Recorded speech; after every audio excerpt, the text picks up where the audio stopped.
Ele está de novo, estava com saudade já. Eu te acompanho, tu estás há 24 anos e com 1883 edições. E eu te acompanho desde o início, quando juntos os dois, organizávamos e fazíamos toda a irradiação pela charrua, e pela São Miguel, depois pela charrua, dos torneios internacionais de tênis Três Fronteiras Open. E depois da Copa Mercosul Infanto-Juvenil, tipo Copa Davis, Brasil, Argentina e Uruguai. É um prazer enorme estar aqui. A todos os teus ouvintes da Rádio Charrua e o Roger, o nosso homem da técnica. Bom, vamos falar um pouquinho Antes de tu me pedisse para falar da Bia Haddad Maia. No momento que eu recebo um vídeo com a formação, o início do Memorial do Tênis Brasileiro, com museu, com biblioteca e com o Hall da Fama, eu não posso deixar de comentar, Maia, de outras figuras que não chegaram à semifinal, mas que foram importantíssimas e tiveram uma performance muito boa em Roland Garros, como o Thiago Wild, que passou do Qualify 3 rodadas, ganhou do número 2 do mundo e ex-número 1, o Daniel Medvedev, em 5 sets e 4 horas de jogo, e chegou à terceira rodada de Roland Garros.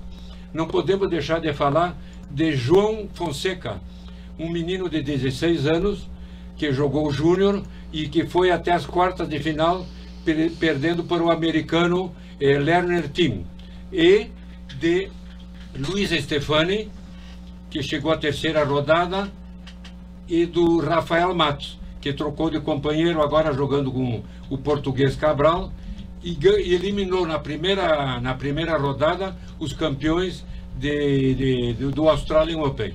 Então, nós falando de todos esses, e também não posso deixar de comentar do momento que está vivendo o tênis brasileiro. E aqui meus parabéns à equipe do Pelas Quadras, da ESPN, comandada pelo Fernando Nardini, e junto com Fernando Merigene, juntos trouxeram Fernando Ruese, o alemão German, Silvio Bastos, grande comentarista Silvio Bastos, e não posso deixar e a recém-contratada da Vieira, e a apresentadora como representante da ESPN na Europa, que mora em Londres, Nathalie de Gedra, com uma performance espetacular. É um prazer enorme estar aqui contigo. Bom, a Bia, ela já vinha apresentando resultados para surpreender tanto como surpreendeu em Roland Garros? Não tanto, porque a Bia Haddad Maia nunca passou da segunda rodada num Grand Slam. E definição dela própria, não sou um fenômeno. Tudo acontece muito devagar, com humildade, com resiliência, com muito foco, com um trabalho em conjunto com seu técnico, o Rafa Macchiaroni, um técnico muito importante, esse conjunto, os dois trabalhando junto, ela continuamente está falando com ele. E outra coisa, Maia, ela teve lesões, operou as costas, teve uma queda e fraturou, acho que um braço, e depois foi pega por doping entre aspas, não? Teve 4 meses fora. Então isso influencia muito. Ela é muito resiliente e eu acho que ela luta, uma luta assim total contra a perder uma partida. Tanto que foi muito gradual. Ela ganhou uns 15 mil dólares, uns 20 mil, entrar no top 100, entrar no top 50, e agora parece mentira, ela chegou a top 10, top 10, Maia, do mundo, mas ela foi muito resiliente. Ela teve 12 horas em quadra, enquanto a Iga Swiatek, a número 1 do mundo, a polonesa, esteve apenas 5 horas. Comenta uma coisa, todo mundo, a Bia perdeu, a Bia não perdeu. Quem ganhou foi a Iga Swiatek. É um atleta, é número 1 do mundo, joga com muita confiança, tem o forehand, tem o backhand, E é um atleta, se movimenta muito rápido. A Bia tem 1,85 m, é um pouco mais lenta e não é muito de trocar a bola. Ela é muito agressiva. E a tática foi muito boa. Ela iniciou quebrando o saque da número 1 do mundo, porque o técnico preparou tudo para ela. Vamos atacar o segundo saque, entrar na quadra. Ela já esperava o saque da número 1 do mundo, na linha quase dentro da quadra. Começou a atacar e quebrou o saque. Mas a outra, o primeiro set ganhou 6-2. E no segundo set ela teve 2 ou 3 ou 4 oportunidades de ganhar o set. E iria um terceiro set. Ou seja, foi brilhante a atuação dela. Mas por ser saibro, ou ela tem chance na grama e nas quadras rápidas? Não, ela tem chance nas quadras rápidas. Tanto que o ano passado ela ganhou Nottingham, um 250 WTA, campeã. Do próximo torneio Birmingham 250 WTA ganhou também. Então, e já ganhou da Iga Swiatek, número 1 do mundo, no Master 1000 de Toronto. Ou seja, que ela tem bom resultado, porque ela ataca muito, ela joga bem de rede e ela tem uma bola muito rápida. Ela tem chance em quadra rápida. Que bom. Tem chance. Que bom, porque tradicionalmente aqui os nossos latinos... os nossos argentinos latinos. São do saibro. E os do leste europeu são saibristas. E a Argentina, impressionante. Na primeira rodada de Roland Garros, 10 jogadores. Nas quartas de final... como eu parei um pouquinho, Echeverri, Cerúndulo, Baez, muito bom jogador. É impressionante a Argentina, como sempre coloca 3, 4, 10 entre os 100 do mundo. É uma fábrica de tenistas, sem dúvida. Bom, e o que ocorreu com Bom, eu gostaria de comentar uns bastidores. Tá. Por exemplo, todo mundo esperava, era uma expectativa muito grande para o jogo Djokovic com o Carlitos Alcaraz. Sim. Primeiro set, o Djokovic ganhou 6-3, imbatível. À medida que ele vai ganhando partidas, ele cresce muito. No segundo set, o Alcaraz conseguiu ganhar o segundo set e foram ao terceiro. No terceiro, o Alcaraz, no primeiro ou segundo game, sentiu câimbras. Explico o porquê agora, o que aconteceu. Cãibra, tu não pode ser atendido por médico, não pode pedir tempo, porque a maioria do pessoal não entendeu. Os amantes do tênis e a maioria do pessoal não conhecem as regras. Então, cãibra é como se o atleta tivesse mal preparado. Ou seja, que é sinal de má preparação. Não pode, então, à medida que ele foi atendido, ele ia perdendo pontos. Então ele perdeu tantos pontos que ele perdeu um game. Porque aquilo não é considerado doença. Aquilo é preparação física. Então é um bastidor para os amantes do tênis. É importante isso aí. Muito importante. Porque não é muita gente que sabe desse. Não é muita gente que sabe. Né? Eu não sabia disso aí. Cramps são as câimbras, né? Ele sentiu ali e ele acusou. Eu tenho câimbras. Então ali ela avisou. Não pode ser atendido. Tu pode ser atendido, mas vai perder pontos. Foram contando, e ele não... Parece que se a pessoa ficar em repouso uns 20 minutos, ela pode se recuperar. Mas parece, eu tenho que alguém me corrija, parece que pode acontecer câimbras por muito estresse. Ele estava muito, e ele confessou depois que estava muito estressado ao enfrentar o Djokovic nessa semifinal.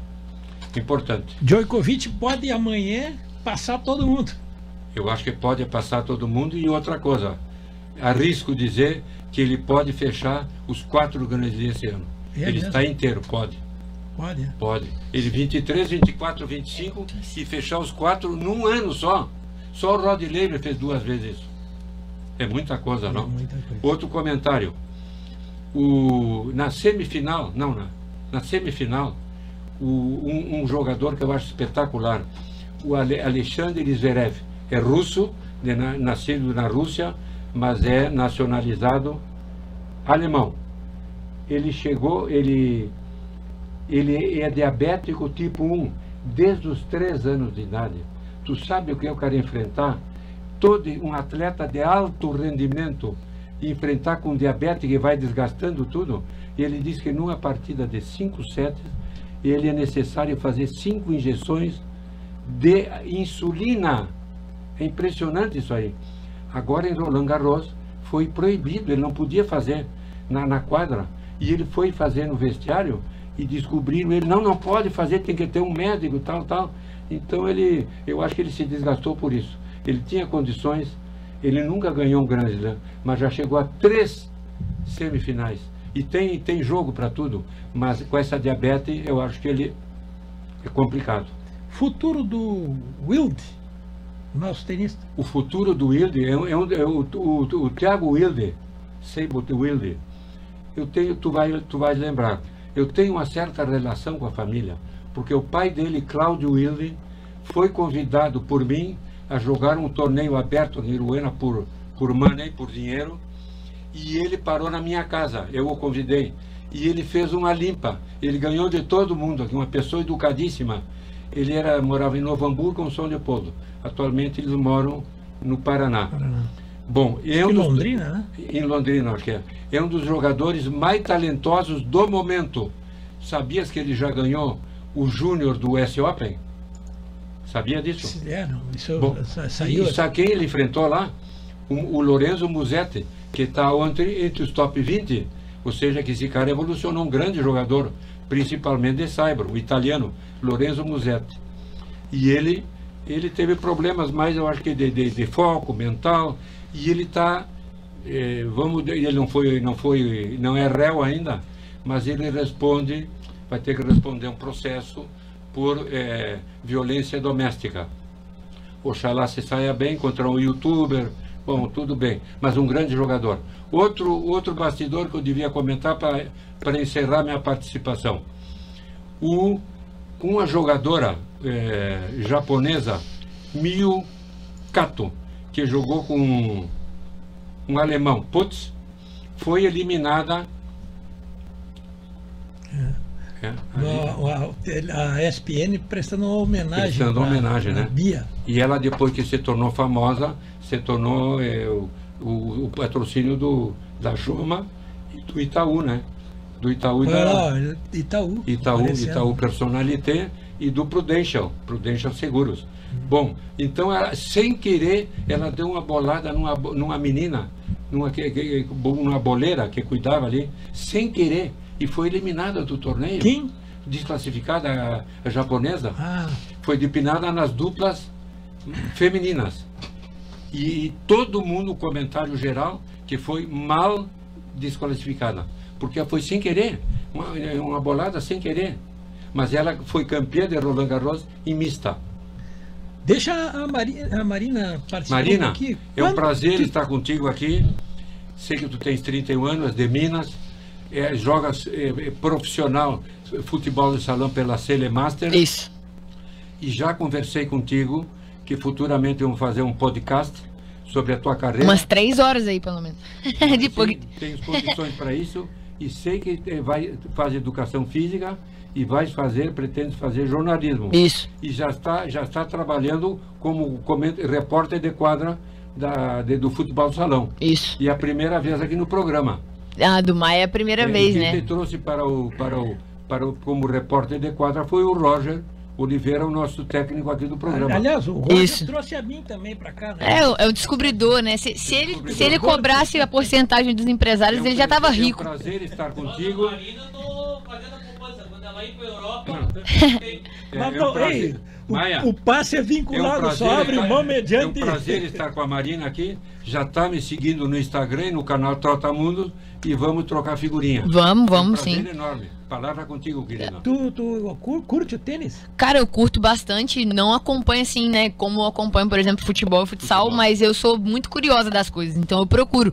Eu sabia, através de rede social, de ler reportagem como a Bia tava, né, que o pessoal no Twitter tava enfurecido, que eu uso bastante Twitter, com a Bia na semifinal. Uma pena, né, não ter ido pra final, Faz tempo que a gente não tem, né, alguém aí no cenário do tênis. 50 anos. Olha aí, feminino, né? No feminino, Isso. desde a Maria Esther Bueno, em 68. O Meligeni eu acompanho bastante em rede Chegou à social. Semifinal, Claro. Semifinal de Roland Garros, um homem que tem muita experiência e se dedica ao tênis, gosta de escrever sobre tênis. Eu ia falar isso, eu acompanho o Meligeni no Instagram por causa dos textos dele. Os textos dele Ele muito fala bons. sobre tênis e muita coisa serve pra nossa vida, assim, ó. Coisa de vivência. Ele é um pouquinho mascarado, sabe? Mas ele sabe muito de tênis. Ele- Brincadeira. Vou mandar o programa nosso para ele, Muito. mas ele é muito competente. Muito. Não, ele é Ele muito tem a bacana. garra italiana, hein? É. Garra espanhola. Ele- Ele nasceu em Buenos Aires, ele é argentino, né? E de hoje em dia eu gosto muito, assim, uma pena que tá, né, no final da carreira, mais pela questão física do Nadal. Ele Nadal, é, né? pra mim, ele é um cara, assim, muito Agora sensacional. Tu conquistou o Dr. Raul Ele aí, é- com essa torcida. Ele é fora da casinha, assim, você vê como pessoa, como atleta, Como o cara pessoa, é, como atleta, é né? fora da Eu casinha. acho que talvez não volte mais. Eu Mas com também acho. 36 anos também, né? Sim. Foram os Big Three, uns comentam Big Four, mas esse Big Three foram, nunca mais nós vamos ver. Djokovic, Nadal e Federer. E Federer, justamente. Eu que sou do automobilismo, né? Sim. Doente, apaixonado e tal, eu me lembro do auge quando eu comecei no rádio, no Bandeirada, lá na Rádio São Miguel, lá em 11 de abril de 87. Tinha o Bandeirada lá. E o que provocou o Bandeirada não foi só eu gostar de Fórmula 1, é que na época tinha o auge da guerra. Senna, Prost, Mansell e Piquet na Fórmula 1. Eram 4. E o tênis, nós tivemos a honra de viver e comentar durante esses 25 anos do Voz do Esporte essa disputa com o Djokovic, Nadal e Federer, que foram monstros. Monstro, Sempre né? eu era convocado para comentar aqui os Grand Slam. Eu escrevi um texto, e foi publicado aí em vários locais, sobre o fato do seguinte, e eu acho muito interessante isso. Se um deles não tivesse vivido junto, Talvez ele não tivesse ido Qualquer tão um. longe. qualquer um dos outros dois Teria teria abandonado mais de antes. 30, eu acho. E há mais de 30, é. Maia, eu não posso deixar de abandonar o programa. Um controlava o outro. né? Justamente. Eu não posso deixar de me retirar do programa, que eu tenho um compromisso agora, sem comentar algo que tu fizeste parte junto comigo no início de uma criação de um jornalista especializado em tênis, professor de literatura e ex-presidente da Federação Gaúcha de Tênis e futuramente, pelo seu trabalho, da Confederação Brasileira de Tênis, o jornalista Valmor Elias. Ele está criando, no momento, já foi criado, o Memorial do Tênis Brasileiro. Memorial do Tênis Brasileiro, com um museu.